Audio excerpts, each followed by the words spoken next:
بسم الله الرحمن الرحيم. طابشت. ألم تر كيف فعل ربك بأصحاب الفيل؟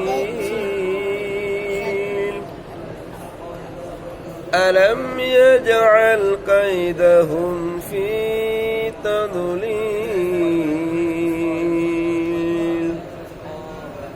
وأرسل عليهم طيرا أبابيل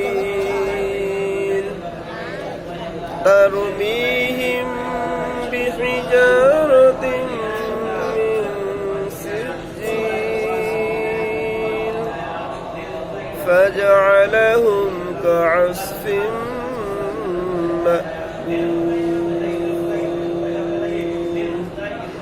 صدق الله العليم.